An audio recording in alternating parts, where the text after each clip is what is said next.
Thank you so much for coming in. Like it means the world. I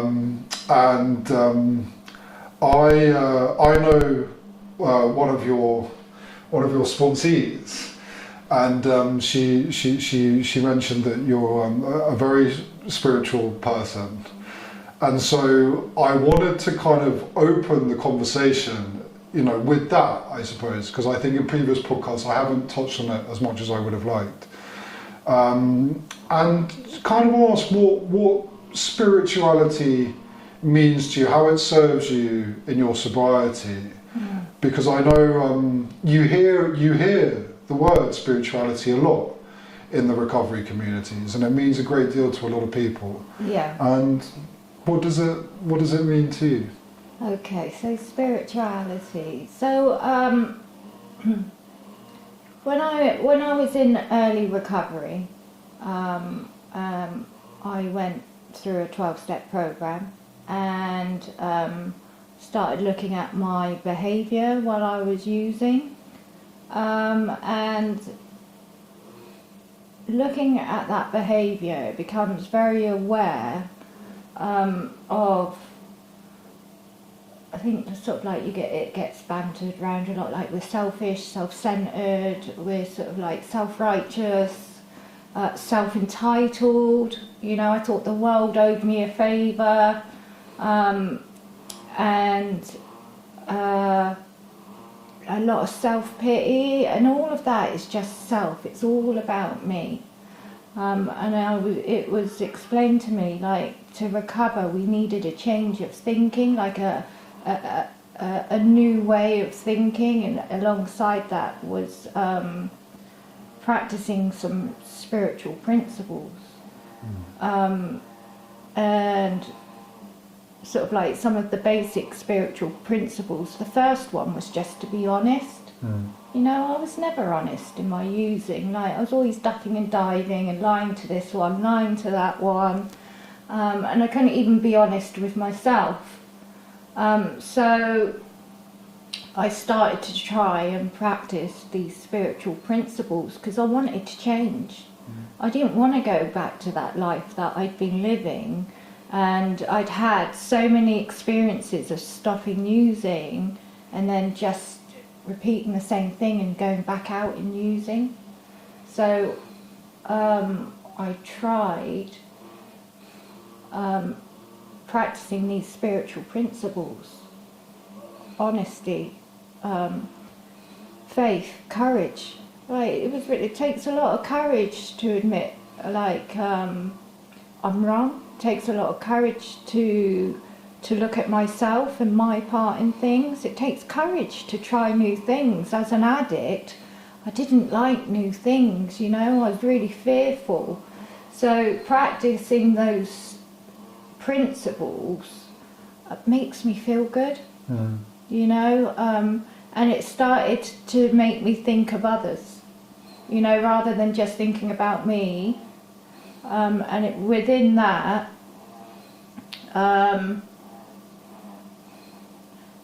I started seeking, I started looking at religions and other things as well, and I just started seeking and I just found,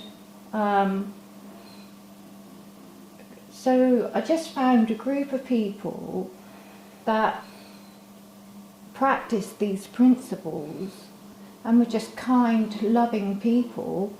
And it felt good to be around them, and it felt good to practice those things. And that's where my spirituality came from. Yeah, because it's almost in some communities of recovery, they teach these tremendous virtues, the honesty and the humility, and responsibility, turning up to things and being present, helping other people, giving back. Yeah. And I suppose if you can really open yourself up to those, I can see how it creates a kind of spiritual uplift, an internal kind of uplift about how maybe a person perceives themselves. Yeah. If they start practicing it. Yeah, and I think as well, like forgiveness is a big one as well. You know, I came into recovery and I was really angry, and I blamed everybody, and I was angry with the world, and I was angry with myself, and like that spiritual principle of forgiveness was like a revelation to me. I'd never considered it, but to practice that was it was a very loving thing to do. You know, and like, you know, we're not perfect, nobody's perfect, and so like when I can recognise and practice those principles, you know, and love and forgive people just as I expect love and forgiveness, it makes my life so much easier. Yeah. And I think talking about forgiveness, I think holding on to things, you know, harbouring things, and, you know, not forgiving and allowing certain things to fester, in my experience has and can be often a big trigger to want to go and, you know, to take you out the door and go and pick up, you know. So I can see how they kind of coincide, and they help with the sobriety as well. Yeah, because I think, like, you know, when like for me, when I first came into recovery, like, you know, the moral post gets moved when you're using, is it, oh, I'm never going to do this, but then you end up doing it. And then you go to the next level, oh, I'm never going to do that, but the moral post compass gets moved, doesn't it? So when I came into recovery, there was a lot of sort of like guilt and shame around all the things that I'd done in my recovery, but that practicing that principle of loving and forgiving, you know, it's not who I was. That wasn't how I was born. You know, that was the situation I got into to get my needs met, and my needs at that time were drugs.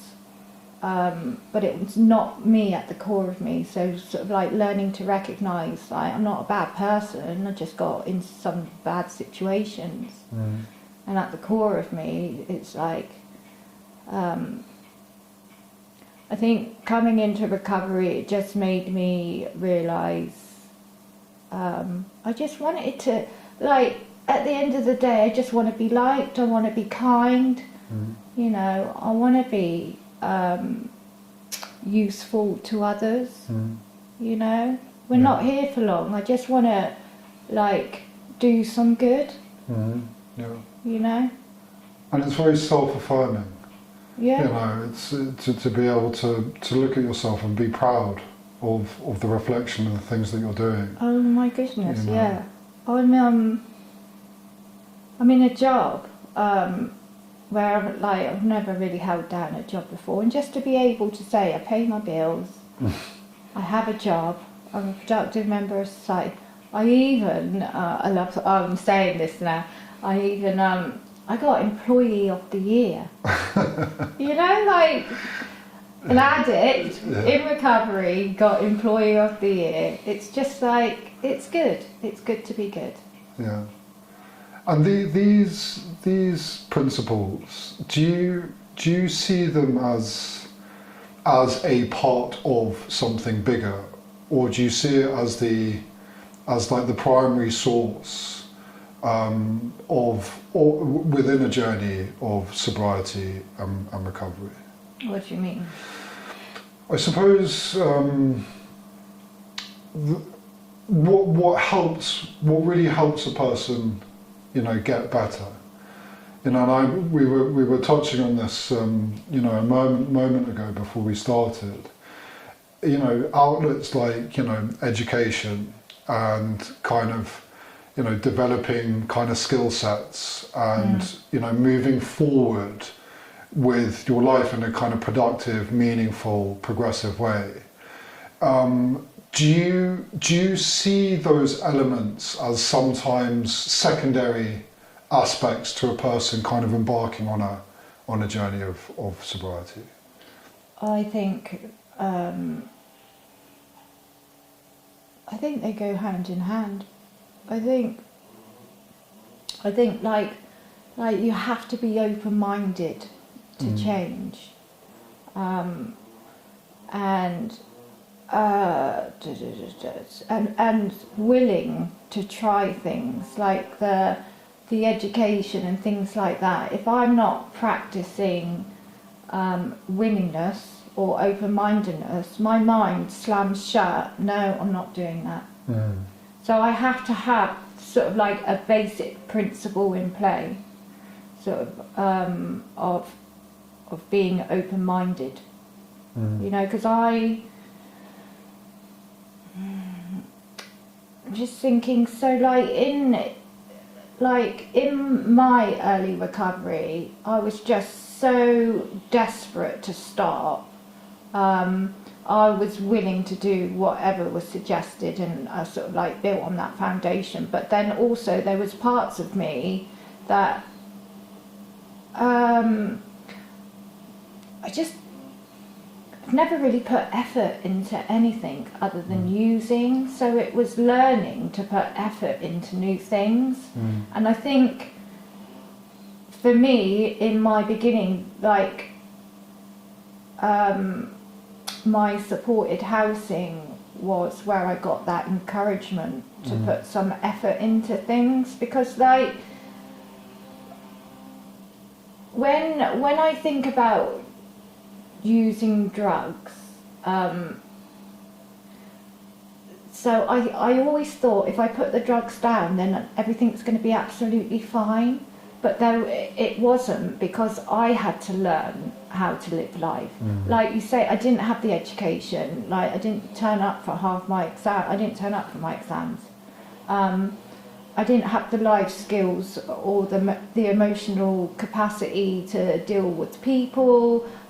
Cooking skills were very basic. Social skills, like I struggled to go out because of anxiety, but through the support of my dry house and the community that was in that dry house, because it wasn't just the support workers, it was the sort of like peer-led community as well, where you'd all sort of go off to a meeting together, you'd all go out to a meal together. That's where I learned life skills. I was encouraged to go counselling if I wanted to. I was encouraged to start education, which I did. I started off whilst in the dry house it was like a Learn Direct Level 1 Health and Social Care 12-week course, which was perfect. 1 day a week was just enough just to get me going.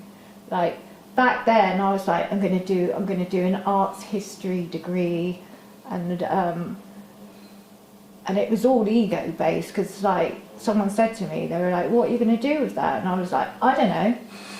You know, it was just like I wanted to look good, but the fact of the matter was, like starting out on a basic 12-week course gave me that space to have to start to learn how to do education. You know, if I'd gone on straight to this full-time course, I would have fallen at the first hurdle and then considered myself a failure, and then put like I would have been beating myself up about it. But someone had the sort of wisdom to say, look, let's start off with something to build you up. And then and that's what I did. And then I started working part-time, and again it was like 16 hours just to get me used to working again and being out in the community and working. And whilst I was there, I done my level 2 health and social care, and then I went on to full-time, did my level 3 while I was there. So it was just like a progression. I think with addicts,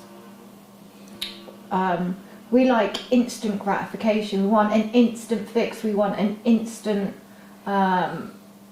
like prize, don't we? Because we get that when we take drugs. You know, you take the drugs, you get an instant high. And I think it's learning to take little steps. You know, Rome wasn't built in the day, and we've got a lot of recovering to do in so many areas. It's not just about the drinking or the drugs or the gambling or the food addiction or sex addiction, whatever it may be. You know, there's a lot of other aspects that we need to recover from. And I still, today, I've got lots of things that I need and want to work on, you know, which is a great position to be in. You know, it's good to learn, it's good to grow, isn't it? It's it's that learning of manageability, and I think that slow development of self-belief. You know, I mean, you know, even, you know, coming back to supported housing or dry houses, you know, often, and I've been there myself. You know, to turn up at one, you can be in such a place, you can be so demoralised. You know, coming from a place of, you know, severe, you know, destitution, and there isn't really any concept of, you know, self-belief or progression. It's just pure desperation to have to be in a safe place with a roof over your head, and to kind of be helped with the sobriety, not to pick up and not to drink. But I do think, you know, if that is maintained, the pursuit of those types of things that we're talking about kind of, you know, really helps boost the desire to maintain it. Yeah. You know, that slow, gradual, you know, self-belief that, oh, maybe I can do something, you know. I've got no idea what it is, you know, but you know, maybe I can get a certificate in something, you know, maybe I can, you know, achieve something. And sometimes those thoughts, particularly, can be terrifying, you know. And I think these, along with the principles, are some of the wonderful gifts that it all leads to. When I was in my using, so my thought process was, I can't cope. I can't cope with going to the doctors. I need to go and get a fix first. Can't cope seeing my family. I'll go and get a fix first. I can't cope. But then that change of thinking in recovery that come around, and through those little steps of doing those things, my thinking did change to I can. You know, and it started off with the fundamentals of just cooking a meal in the house or making a cup of tea at the meeting. You know, I you know, it took me a long time to recover from my, I was sort of like really sort of like bent up and, you know, really scared and shaky and bright. I'd go bright red and my face would sweat if anyone spoke to me. you know, just like really scared of life, you know, because I'd just been comatose. But then from those little actions came that self-belief of I can. And now I believe that we're high achievers. I think if you can maintain the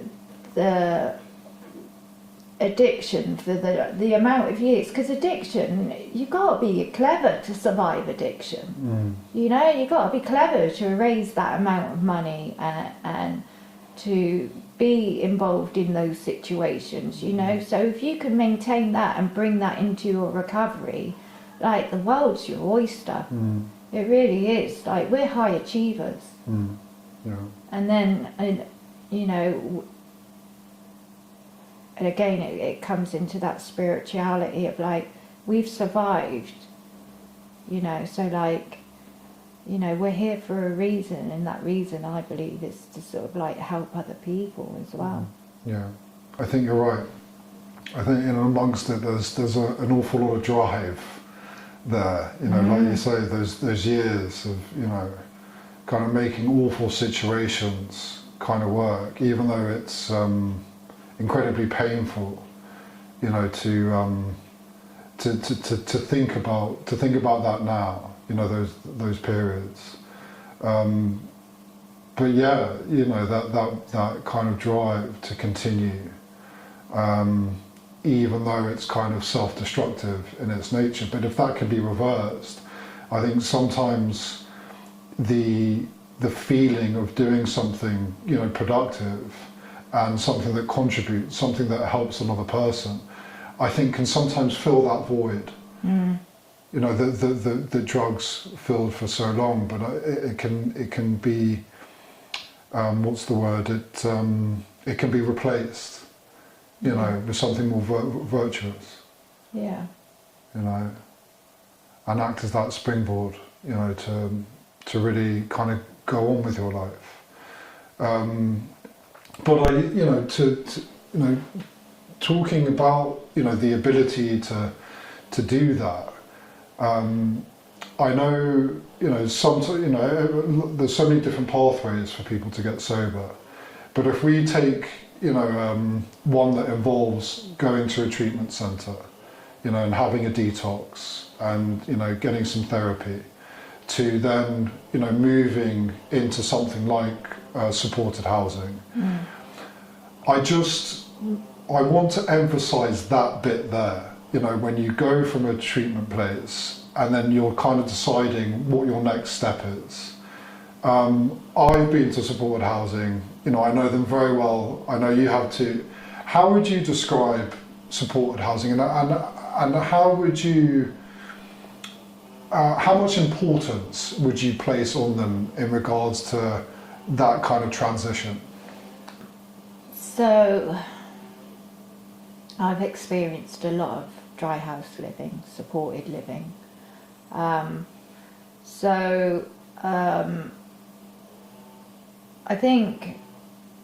think for treatment is just about sort of like removing the drugs and getting a little foundation of what you need to recover. And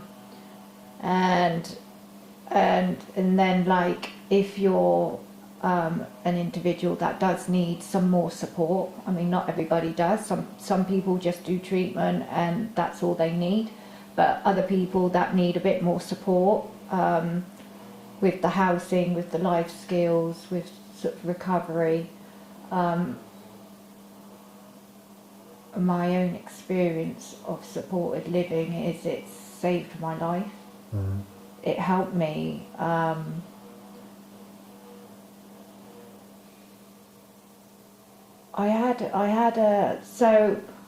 I've been in not treatment centres, I've been in supported living. I think the first time I went in supported living was about 2006. And my experience back then was just being around people that were trying to recover was really refreshing, new, but I wasn't making any changes. So I would relapse and then I would move to another dry house. And back then in Bristol there was a lot of different supported living. But my experience this time round was I went into supported living, and I think supported living it is what you make of it. If you're willing to change, then it is probably like one of the best things, like I would suggest. I was in an abstinent supported living where it was, if you relapse, then you might get a chance to stay or you might have to move on, which was useful to me because it was an extra sort of like blanket of, oh, I don't want to lose the roof over my head. I did relapse in that place, and I was given a second chance, and at that second chance it made me realise that I needed to make those changes. And just having that experience of being in that environment around like a support worker who cared, who visibly cared, and sort of like directed me into the other services that would be useful to me, and being around those other people just trying to do the right thing was really encouraging, and I just wanted a bit more of that. because I didn't want to go back to where I came from, because I knew like my time was running out. My using had become really piteous. You know, it was waking up in the morning and just like dreading that I'd woke up to another day. So to be around these people enthused with life and doing things was really important. But I'm also aware that there's other supported living for people that if they haven't had treatment, they can go in and sort of like go in and sort of like get maintained on scripts and then make the decision that they want to come off and go into abstinent housing.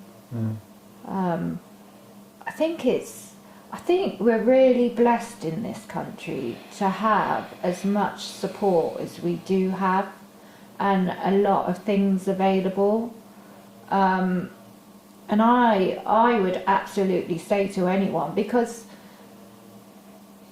recovery is a process, isn't it? And it's like 3 months of treatment or 6 months of treatment is not enough for some people. So to get that extra support in supported living and having a longer term recovery process to maintain your recovery, absolutely go for it, isn't it? Yeah. Because you're going to be in a position where you can get that and get the support to maintain your recovery. You know, a lot of people have got jobs and kids and responsibilities that they need to get back to, and it's quite a, in some cases, a big thing to ask a person to do. You know, to pack up, you know, their life effectively and move into a supported house for a year, 2 years in a different city possibly.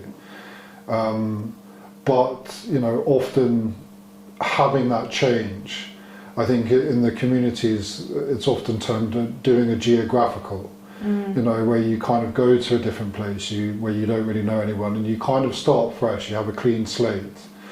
And having the opportunity, I agree with you, you know, to do that can be invaluable.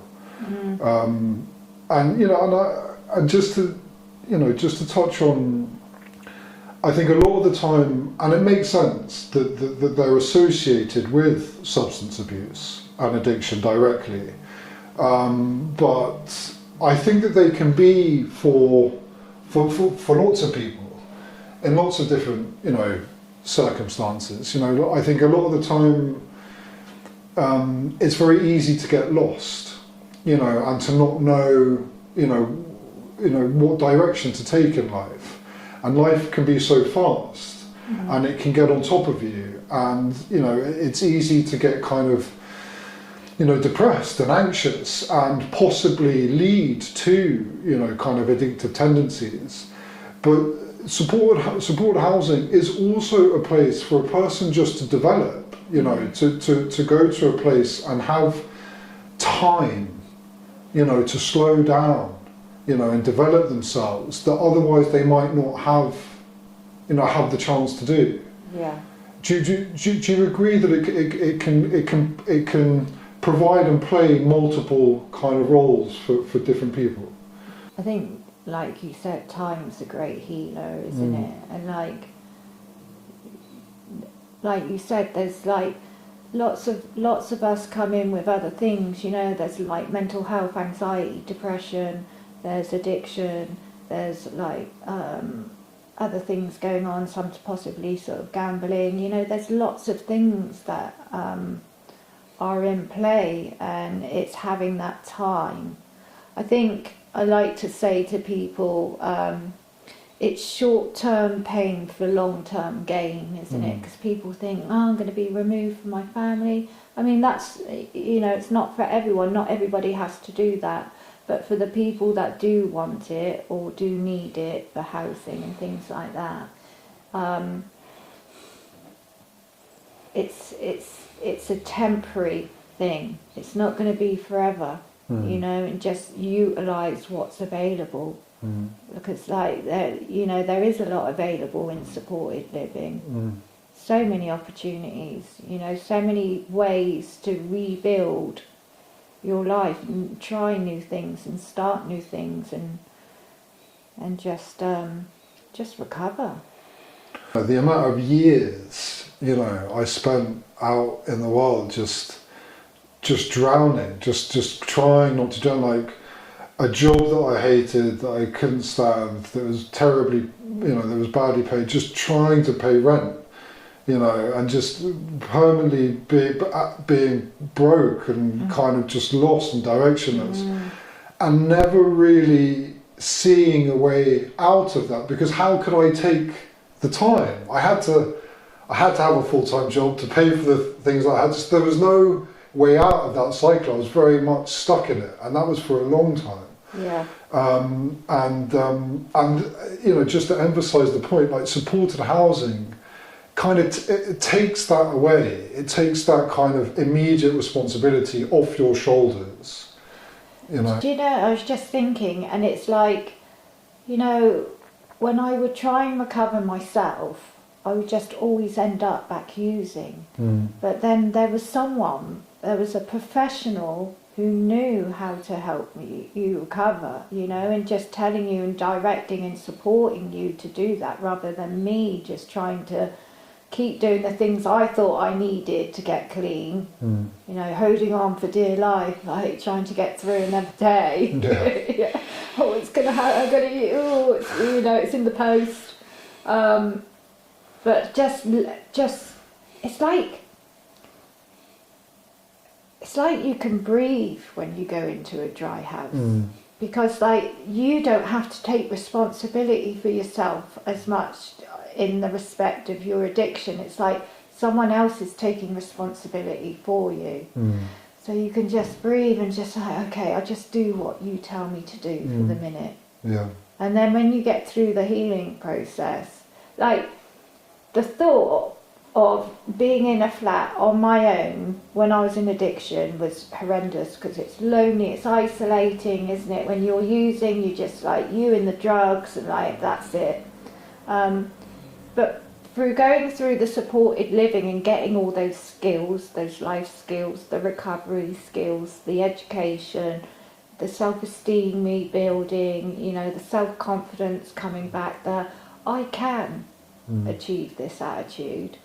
When I went into like independent living after my stay in supported living, that was another level of like I can breathe, I can cope with this, and I can remember that. I remember that feeling of like, this is nice, rather than being absolutely sort of like terrified of what was going to happen and what I was going to do. It was just that sense of relief that it was like, I can cope with this. Yeah. It's going to be all right. And I think, you know, lots of people could, you know, maybe I'm making a jump, but could use that time. You know, I think life can just get on top of you, and you know, whatever focus a person might have had, whatever goal a person might have had, whatever ambition, can sometimes get skewed, and it can end up being quite torturous. You know, just kind of waking up every day and doing something that really impacts you in a negative way, and possibly even eventually a very harmful way. You know, and I think the confidence aspect is so important. You know, having that confidence to engage just with another person, you know, let alone, you know, maybe the belief to pursue a qualification or a course, or to improve your situation in the market, in the work market, and I think these types of institutions, these charities, a lot of them are charities, really provide that. And I just want to kind of sing it, because I think that they're just fantastic places, and I think it's like this wonderful little gem of a secret, you know, in England, in this country, and a lot of supported housing is kind of concentrated in certain areas. I know Bristol and like Weston-super-Mare, like the southeast, is quite a stronghold for them.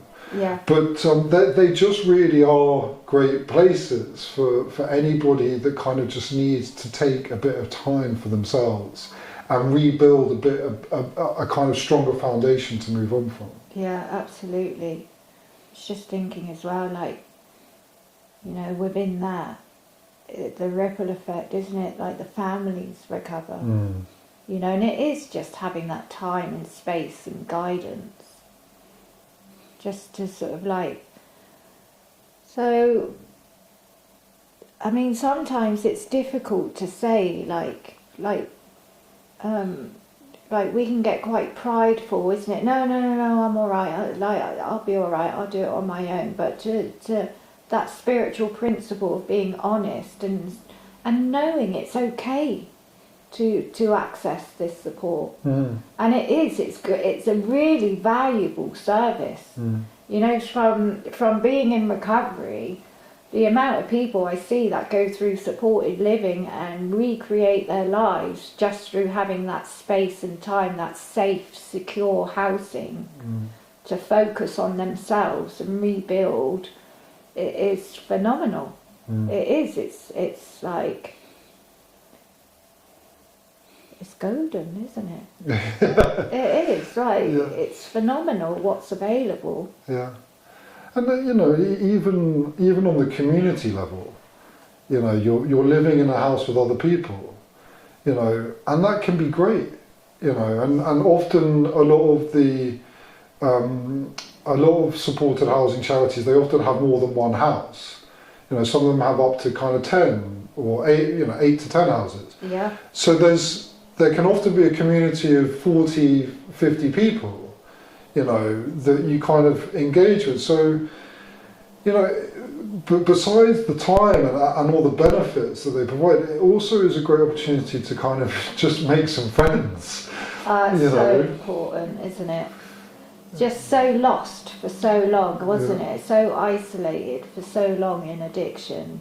Just to finally feel part of something like, this is where I belong. These are, because you're around people that know you. You know, you're around people that you feel comfortable enough to go, this is going on for me and I'm feeling really anxious and da-da-da-da-da. And for that person to go, that's okay, yeah, I experienced that. This is what I did. Do you want me to support you with that? Why don't you speak to the support worker? And, you know, it's to be held in those like difficult situations in early recovery, because in early recovery everything is a lot more heightened, the anxiety, the fear, it's very overwhelming, you know, because like you've been comatose by drugs for so long and then suddenly you're awake and feeling and experiencing life without a drink or a drug is just like putting your finger in an electric socket. It's a bit like, ooh. So to get that support and to feel part of life at last, isn't it? Yeah. Like, this is life. Because like life that didn't feel like life when you're using. It was existing, wasn't it? Another day, drudging, you know. Got to get up, got to get some money, use, comatose, got to get up, got to make some money, use, comatose. You know, there's no living, but then the excitement of being part of something good. Something where you're starting to heal and recover, and people, that just like, that social connection is really important, that social side of supported living. Yeah. And the, you know, even kind of going back to the principle aspect, you know, the fact that you are living with other people, you know, there is a certain element of having to learn patience and tolerance. You know, there can be a large part of that. And so, you know, you kind of, you learn about yourself. And I think one of the big benefits of something like group therapy, which is often used in kind of primary care residential treatment, is the fact that you've got witnesses. You know, you're opening up, you're sharing yourself that maybe you haven't been able to do, haven't wanted to do for an extremely long time, and you're talking about things that you haven't even really understood or processed. But by sharing it in front of a group, you get the feedback, you get the witnesses, and so there's a tremendous kind of projection and self-awareness and self-development, because you're having other people observe you, not in a kind of creepy way, in a kind of in a genuinely honest, kind, sympathetic way, you know, where they want to help. I was just thinking, it's like you're in a space where you feel safe enough to get vulnerable and expose yourself, because like we've put up these barriers and walls for so long to protect ourselves, haven't we? And to be able to feel safe enough to start bringing down those walls and sharing with people, because of getting that honest feedback and that kindness and that love and support in that safe environment is really phenomenal. You know, you have to feel safe to be able to do that. Sometimes it can sting, you know. So sometimes what you get back can sting, and there's differences, you know, as there probably always will be in a shared house. But even that, you know, learning to deal with confrontation. I remember getting really bent out of shape once because someone stole some chocolate out of my cupboard. Oh, it's the worst. Just like, I nearly like just lost myself over it, you know. That was it. I'm leaving, like catastrophised.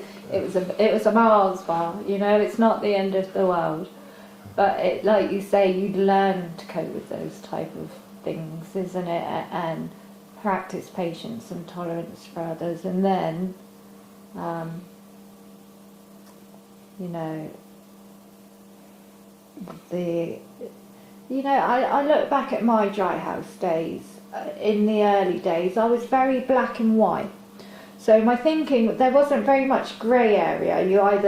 You were in recovery or you weren't. You were honest or you were dishonest. You know, and I had to keep my path narrow so that I didn't sway off. You know, I had to stay focused. I had to stay very black and white in my thinking. And, you know, when I look back now, there are probably times where I aggravated and rubbed people up the wrong way, but they were kind and loving to me. And it's just like, so that person that stole my Mars bar, it was like, love and forgive them. You know, it's just a Mars bar. They're probably hungry. You know, it's not the end of the world. I make mistakes. So, yeah, it's just about not catastrophising it and just learning new coping mechanisms around just little things like that in life. Yeah. One of the consequences, if something were to escalate, you know, let's take over a Mars bar, for example, is that there is a big consequence with supported housing, in that if you don't kind of abide by the rules, if you don't look after each other, you know, a lot of them are abstinent based. You know, you can't drink, you can't take drugs, you can't behave badly, you can't speak to people badly, that you will be asked to leave. Yeah. And often when you're asked to leave, it's immediate. Yeah. You know, there's no "I'm sorry" and, you know, asking for a second chance. A lot, when it gets to that point, a lot of supported housing can be quite brutal, and for good reason. Yeah. Because you've got to kind of be quite strict in those regards, I think, to make it work. Yeah. And I suppose my point is that a lot of the time it does work because people have got nowhere else. Nowhere else to go, or it's just a huge inconvenience where suddenly you're out on the street and you've got all your stuff. You know, where'd you go? Yeah, and I think that's why those sort of like that group thing that you was discussing earlier, like where you've got a safe place where you can bring it up in a group setting and it can be a restorative approach to the situation. Okay, so you know um, that person can bring it to the group and air it and like get some feedback how to deal with it. Someone might put their hand up and go, oh, I'm really sorry, that was me, I'll pay it back to you, really, you know, and discuss it and come to a solution to it, rather than just you know, the first thought being, like, I'm not getting my needs met, like no one's behaving the way I want them to, so I'm going to go and use, you know. It's having that safe environment to do the different approaches. Yeah, but I do believe the boundaries, because you need to keep that narrow path, because we slip off. You know, I don't know about you, but when I was using, I was feral. No one took my mum said to me, as soon as I hit 12 years old, that was it. I was off and running. And no one could tell me what to do. So to have those strong boundaries in place is a very safe and secure thing for someone like me. Yeah. To be told you can't steal from each other, you can't be abusive to each other. You know, because sometimes when you go into supported living as well, the fear is, who am I moving in with? I remember my first few days in the last place I stayed, the last supported living, I think I turned up at like 10 o'clock to move in, and then went out and didn't come back till 10 o'clock that night because I was scared of who I was living with. Turned out they were a lovely bunch of people, but knowing that violence was not tolerated, there was rules of you had to respect each other, you had to engage, and to have those boundaries made me feel safe to engage in that environment. Yeah, you're not, you know, having people round. It's not like that. You know, it's like the people that live in that house are the people that live in that. You can't just treat it like a kind of DOS. Yeah. Where you've got your friends coming in and out, or I think some of them are also quite strict in regards to relationships and stuff as well. Yeah. You know. Yeah. I think like in some of the dry houses, it's like creating that community within the house, because they know that you've got a house full of people sort of trying to recover, and sort of like fellowship and education and all that type of stuff. But you know, yeah, I think it's being respectful as well, isn't it? Like, you know, you want to come home and sit in your front room with your housemates, not sort of like 3 random blokes that you don't know, or like half dozen people partying in your kitchen. Yeah. You know, it's just keeping it safe. Yeah. Yeah. I think the rules that they have, I think, are very necessary, because I think that's the primary thing. It's safety. And ensuring, you know, people stay, you know, trying to help people stay. You know, at the end of the day, they want people to get better. Yeah. And that takes time, you know, it takes a level of retention. You know, it's not going to work if people are just dropping in and dropping out. Do you know as well, it's like in the dry houses as well, I think in supported living, you're sort of like you said about the group setting, about people sort of like they have the courage to sort of like pull you up when you are going off track. You know, they know you well enough. You know, you're hanging around with these people day in, day out.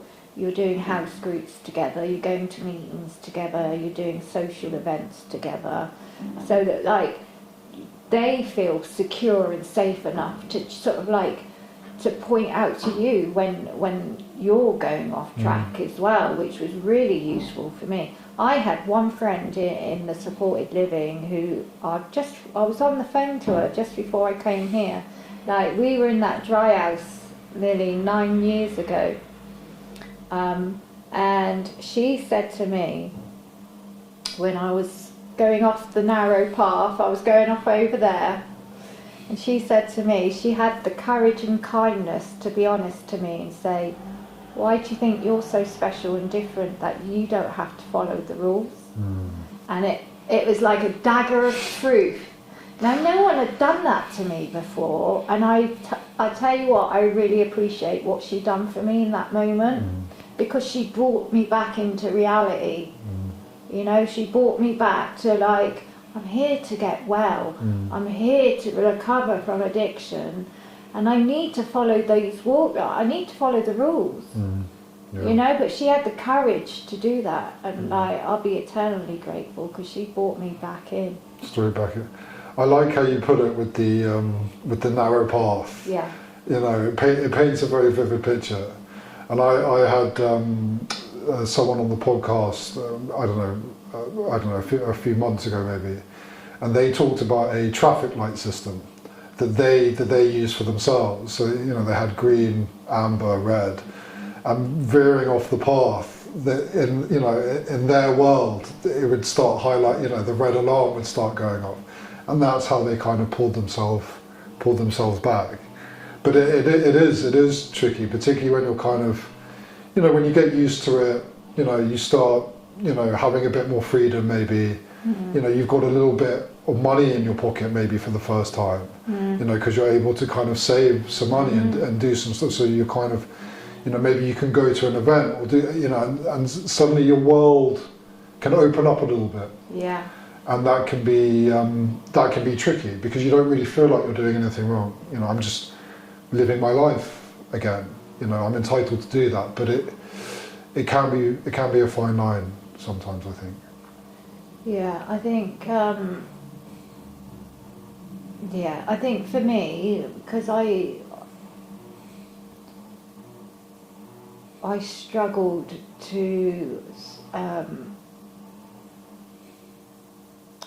I just needed those other people to give me that input because I just didn't know. Yeah. I just didn't know how to live. Yeah. I remember I got some money, and I just first thing I did was just started getting taxis and takeaways,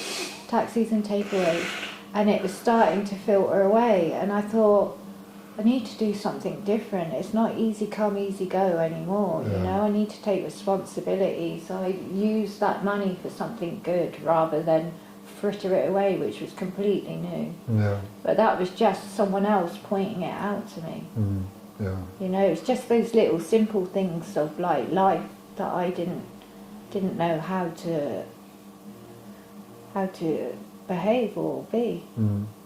Yeah, it's an interesting point, the money bit. Yeah, you know, because it's you know, for so many years there was no money, and if there was money, then it would just go as quickly as it came in. Like, but then to have just a little bit of money maybe, and it's interesting what that goes on at the beginning. And now I totally relate taxis and takeaways. Yeah. It is. It's a kind of, I think it's like a common go-to. Yeah. You know, and it's expensive.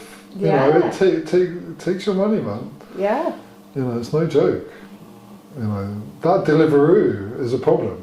Uber Eats. I see it. Yeah. I see it at the minute in supported living. Uber Eats. Yeah, it's a problem. But I'm tempted to kind of venture down a kind of a question. You know, I'm always interested in the spectrum of addiction and substance abuse, and by which I mean the kind of severity of it. You know, and you know, talking to people and being around it and kind of working in it. You know, I believe it's a very broad spectrum. You know, I believe everybody's story is their own, and I often believe, and I often say that often addiction is a rainbow in and a rainbow out, in the sense that it's so broad, and the avenues are so varied. As a person, you know, that's still doing it, but has kind of done time in supported housing has gone from that to being an employee of the month to to working in it and helping other people and kind of really doing the journey and putting the time and effort in and knowing it, intimately. Do you think that it's ever really over? Do you think that this is something that requires constant diligence and maintenance, or do you think that once a person has developed a sense of foundation and a greater sense of themselves and they are moving forward in a positive way, that you can kind of maybe forget that there's a problem if it hangs over you in a negative way, maybe? I think recovery is the gift that keeps on giving. It just gets better and better and better. I think it becomes like a working part of the mind. So, like we said, how when I was in my addiction, how my negative self-talk was, I can't cope. And I've got that massive neurotransmitter in my brain that's like that big because that's what I've told myself for so long. But when I come into recovery and I start building I can, and the I can't shrinks, I think that's what happens with recovery. I think it becomes a working part of your mind. So like you're still diligent, but it's not a chore, it's a gift. And you just know the right things to do. Like it's like the change of thinking happens, and so for instance, like if I get resentful at my husband, the right thought comes automatically. The love and forgiveness, the spiritual principles, the tolerance and patience comes in. It becomes a working part of my mind. But I still, I think for me, because it's such a pleasure, and I enjoy being in recovery, I enjoy helping others, I enjoy going to meetings. That's why I still do it, because I get so much out of it. It's when I think of recovery, it's like joy, real joy, and that's not a word I experienced in my using. It's a new thing to me. So that joy, that feeling of joy, I want to hold on to it because it's a great feeling. So I will practice those principles. I will go to meetings because I get so much out of it, and it just gets better and better and better. I can't honestly. It's like when I think about recovery, it's like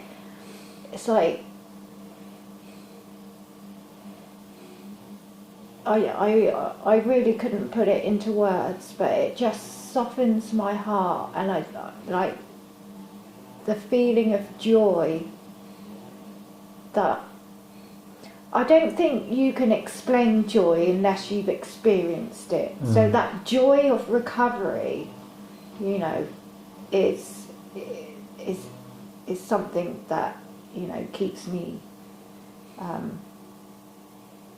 continuing to do the things I need to do. It sounds like you're explaining or you're describing what has become now an integral part of your life. Yeah. That gives you a tremendous amount of joy. Yeah. And so why would you want to be? Yeah. Like, I don't know. Why would you want to move off from that? I suppose. Yeah, exactly. Life is really good today, and that is true. I went through sort of like, I think I did treatment 6 or 7 times.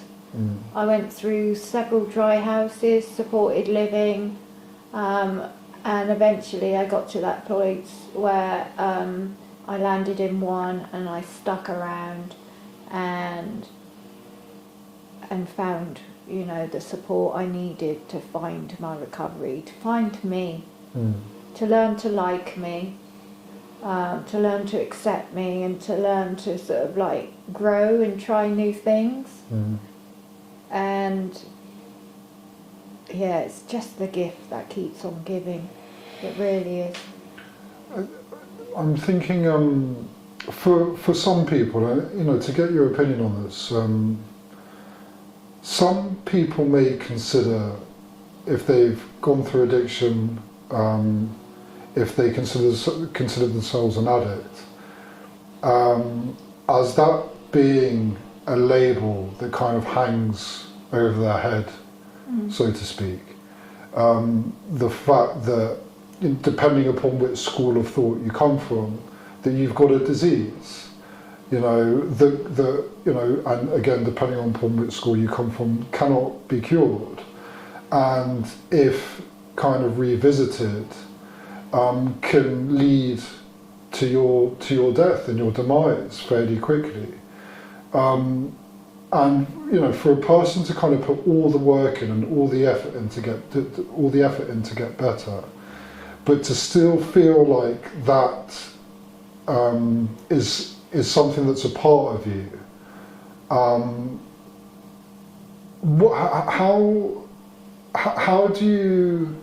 How does a person kind of get away from that, I suppose? It feels like a bit of a kind of blurry question, but do you know what? Life takes over. Life just takes over. I think. And you were saying about like putting the effort in, I suppose like moving away from that I'm an addict thing, isn't it? And I think, so I remember some counsellor said to me once, if you put the effort in, it will become effortless. And I love that, because like all that effort I put into the beginning is now effortless. It's like cleaning my teeth in the morning. It's not as big as what it was in the beginning. You know, I've got so much more to me today. You know, that is only a small part of my life today. I'm a wife, I have children, I have a home, I have a job, you know, I have friendships, I have my family. There's a lot more to me today, so it's not sort of, it's not, in early recovery it was all I was, you know, but there's so much more to me today. And that part of my addiction, I mean, for some people, you know, if they don't want to be called an addict, that's okay. You know, some people don't need to do recovery the way I've done recovery. You know, but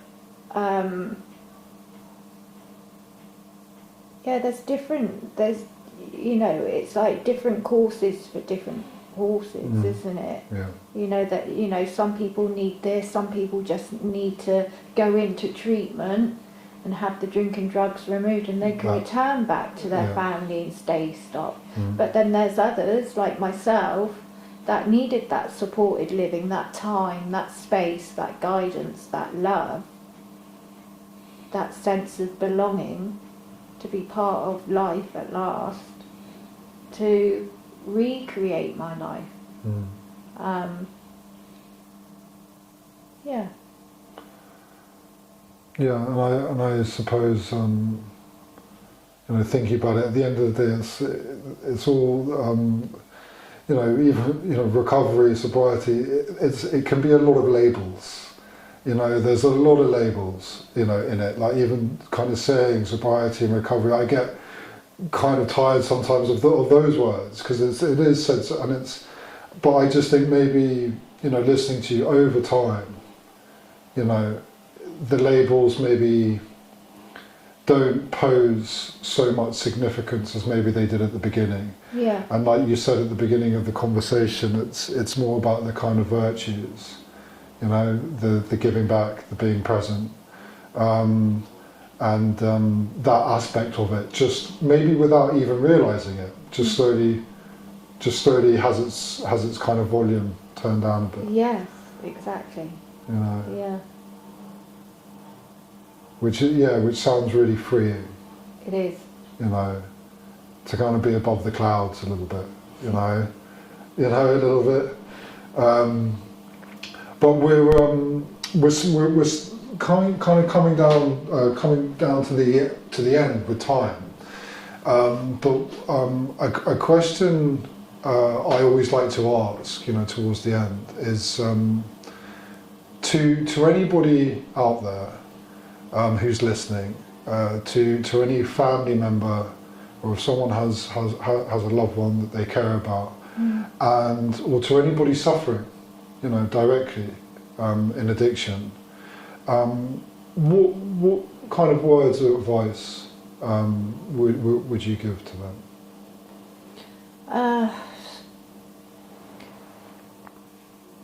I would say seek help. Mm. I would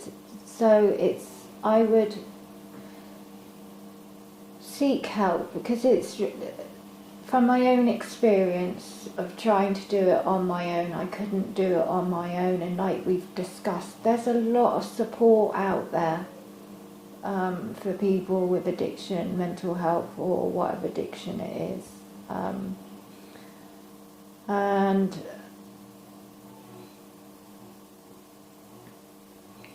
I think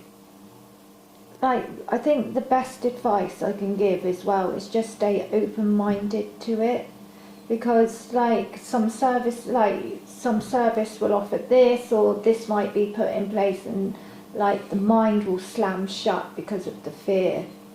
The best advice I'd probably give is to stay open-minded, because there is a way that you can recover. And for me it took support, it took treatment, and it took supported living to help me recover and have this life that I've got today. Clean and sober is a bloody miracle. It really is. At some points of my using, I was in a hospital bed, asking whether I'm going to live or die, and the doctors were like, I don't know. And my first thought was, well, I need to use. So to sit here clean and sober and have a really happy life, joyous life, and all I had to do was sort of stay open-minded and tap into. There's lots of resources available. Go on Google. Google's brilliant. Google advice, how do I stop using cocaine? How can I stop using drugs? Social media, have a look. There's lots of resources available. And a lot of them are free.